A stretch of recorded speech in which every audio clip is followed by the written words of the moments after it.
Thank you Shri Sanjay Raut. धन्यवाद sir. 6 minutes please. Sir 15 घंटे में हमें 15 मिनट तो दीजिए। नहीं संभव नहीं है ना सर 15 घंटे किसके लिए? प्लीज आर्गुमेंट में आधा मिनट खो जाए सर मेरे हाथ में तो मैं जरूर दूंगा। नहीं आपके हाथ में बहुत कुछ नहीं है sir. Please please no argument please. डर लगता है sir. No argument Shri Sanjay Raut. Shri Sanjay Raut फिर 15 श्री संजय राउत श्री संजय राउत प्लीज। सर राष्ट्रपति जी के जो टाइम दिया उस हिसाब से राष्ट्रपति जी के अभिभाषण पर हम चर्चा कर रहे हैं। कल 5 मिनट जरूर मिलेगा।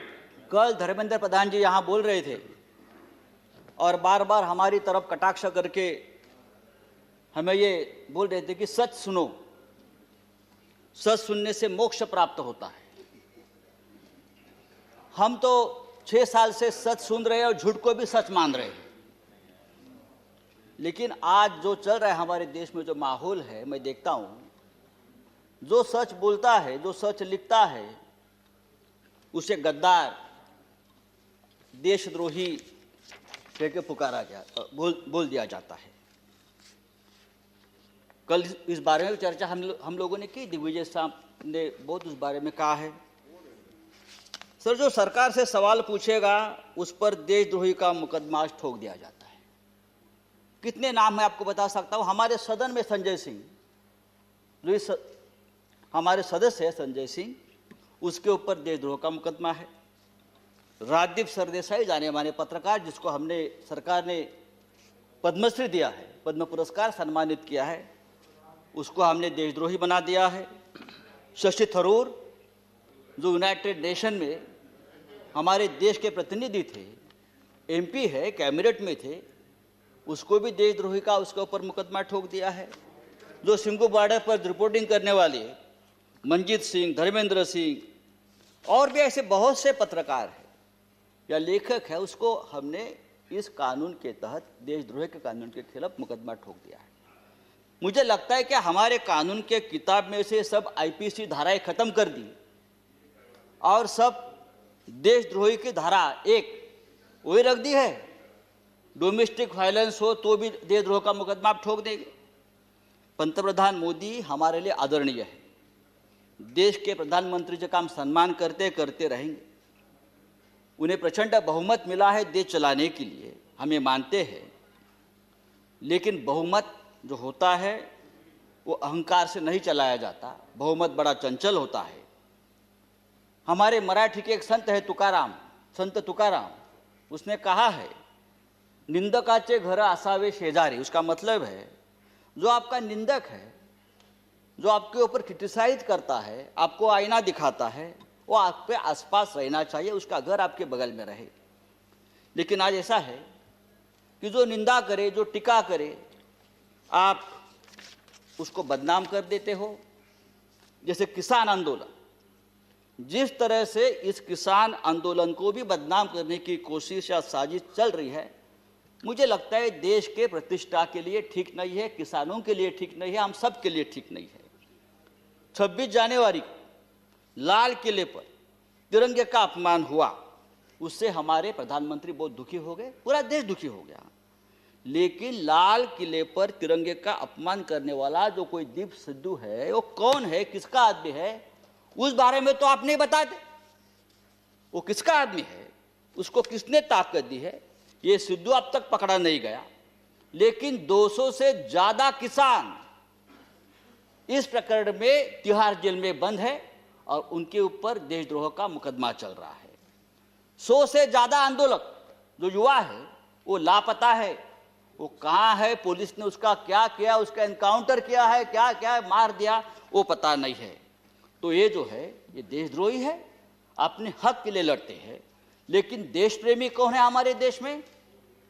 अर्नब गोस्वामी, जिसके वजह से एक निरपराध व्यक्ति महाराष्ट्र में जिसने आत्महत्या की, कंगना रनावत, ये देश प्रेमी है।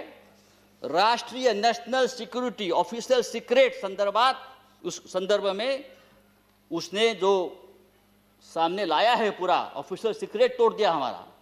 बालकोट स्ट्राइक के बारे में पहले से ही जानकारी सबको बता दी। हाँ, वो आपके शरण में है, उसको आपका प्रोटेक्शन है, ये राष्ट्रीय सुरक्षा का मामला है, आप उसके ऊपर बात नहीं करते।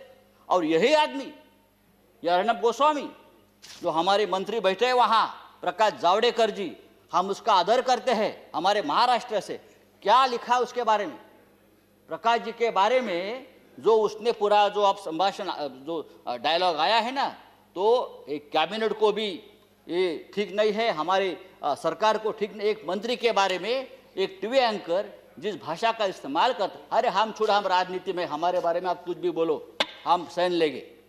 लेकिन एक कैबिनेट में एक हमारे मंत्री है, उस बारे में जो बात करती है, और आपको शर्म आनी चाहिए सबको, आप उसको शरण दे रखिए। तो ये जो चल रहा है ये नहीं चलेगा सर।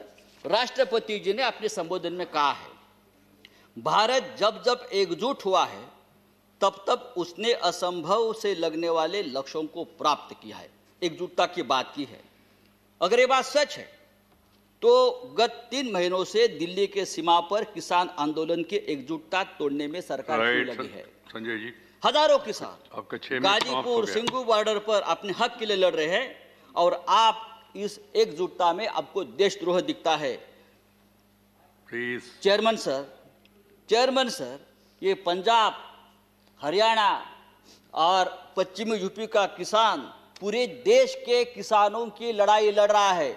वो सिर्फ 3 राज्यों की लड़ाई नहीं है, और पूरा देश उनके साथ है, तो उनको देशद्रोह कहना ठीक नहीं। ये पंजाब का किसान, हमारा सिख भाई, जब मुगलों से लड़ा तो हम उसे योद्धा कहते थे, जब अंग्रेजों से लड़ा तो हम उसे देशभक्त कहते थे। कोरोना वायरस में लंगर बांट रहा था तो देश प्रेमी था, लेकिन आज जो अपने हक के लिए लड़ता है तो वो खलिस्तानी हो गया, वो देशद्रोही हो गया। ये कौन सा अन्याय है? आप उसको रोकने के लिए बॉर्डर पर किले ठोकते हो, हाँ, वो बड़े बड़े बैरिकेड्स करते हो। ये बैरिकेड्स, ये किले का जाल अगर आप लद्दाख के बॉर्डर पर करते तो चीन की right Sanjay ji, please. Kilometre अंदर नहीं आती। मैं आपको बताना चाहता हूं सर, ये ठीक नहीं है। लेकिन ये आंदोलन जब तक जिंदा है तब तक हिंदुस्तान जिंदाबाद रहेगा। ये आंदोलन ही हमारी ताकत है, ये देश की ताकत है। Thank you very much. 3 कृषि कानून, श्री रामदास अठवले, श्री रामदास अठवले, ये 3 कृषि कानून के बारे में नहीं, मैं क्या करूं? आप बाकी राइट, राइट,